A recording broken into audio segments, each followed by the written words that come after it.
ప్రజల మధ్యకి వెళ్ళలేకపోతున్నాం, మా మొహం చూపించలేకపోతున్నాం, అభివృద్ధి కార్యక్రమాలు ఏమీ చేయలేకపోతున్నాం, ప్రజలు అడిగిన పనులు చేయలేకపోతున్నాం, సిగ్గేస్తుంది, మీరు ఇక మనకు డబ్బులు ఇవ్వలేము, నిధులు ఇవ్వలేమని చెప్పి మీరు చెప్పేస్తే ప్రజల దగ్గరికి వెళ్ళి మీరు మోసపోయి మాకు ఓటేశారు, మాకు ఓటేసి మీరు దగా చెందారు అని చెప్పి చెప్పుకుంటాను ప్రజలకి అని చెప్పని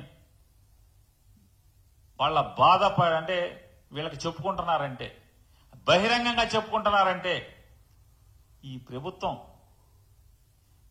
వీళ్ళు సంపాదించుకుంటాకి తప్పితే, వీళ్ళ ముగ్గురు సంపద సృష్టించుకుంటాకి తప్పితే, ప్రజల సొమ్ముతో హెలికాప్టర్లో ప్రత్యేక విమానాల్లో ఊరేగటం తప్పితే,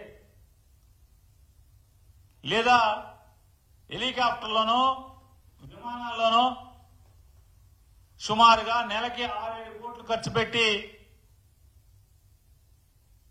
కాయగూరలు ఇంటికి తెచ్చుకోవటం. చంద్రబాబు నాయుడు గారు ఇంటికి కాయగూరలు కావాలంటే విమానం వేసుకెళ్లి తెచ్చుకుంటున్నాడు. హెలికాప్టర్ విమానం వాడి ఇంటికి కాయగూరలు తెస్తాడు.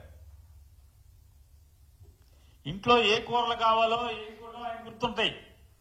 ఆరోగ్యానికి కీరదోసకాయ కావటం బాగుంటుందని చెప్పి గుర్తుంటే కొనుక్కుంటాడు.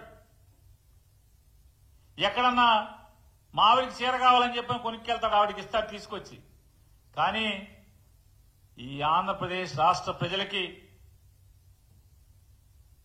జగన్మోహన్ రెడ్డి లాగా నేను అప్పులు చేసి పథకాలు అమలు చేయను, సంపద సృష్టించి జగన్ అప్పు చేసి 10 రూపాయలు మీకు ఇస్తే నేను సంపద సృష్టించి ఏ అప్పు చేయకుండా 15 రూపాయలు ఇస్తానని కోతలు కోసినటువంటి చంద్రబాబు నాయుడికి ఆ కోతలు గుర్తుకురావు. ఇప్పటికి 1,50,000 కోట్ల రూపాయలు ఈ రాష్ట్రానికి అప్పుల్లో ముంచినటువంటి సంవత్సరం తిరగకుండానే 1,50,000 కోట్ల రూపాయలు అప్పులు కుప్పలోకి కూర్చున్నటువంటి పరిస్థితులు మనం చూస్తే, జనం సొమ్ముతో సోకులు చేసుకోవటం, జనం సొమ్ముతో దాచుకోవటం తప్పితే మరొకటి వీరికి లేదు.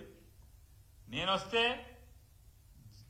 కరెంటు ఛార్జీలు తగ్గిస్తాను, మీరింట్లోనే కరెంటు పుట్టించి మీరు ప్రభుత్వానికి అమ్మేట్టుగా మిమ్మల్ని తయారు చేస్తానని చెప్పి ఇవాళ డొమెస్టిక్, ఇండస్ట్రియల్ కాదు, డొమెస్టిక్ అంటే గృహాల్లో ఇంట్లో వాడుకునేటువంటి కరెంటు యూనిట్ 9 రూపాయలు వసూలు చేస్తున్నామంటే, జగన్మోహన్ రెడ్డి గారు ఉన్నప్పుడు ఇండస్ట్రియల్కి వసూలు చేసేవాళ్ళు. ఇవాళ డొమెస్టిక్ లో 9 రూపాయలు యూనిట్కి వసూలు చేస్తున్నామంటే ఏం చెప్పావు నువ్వు? వాళ్ళు ఏం పరిపాలిస్తున్నావు?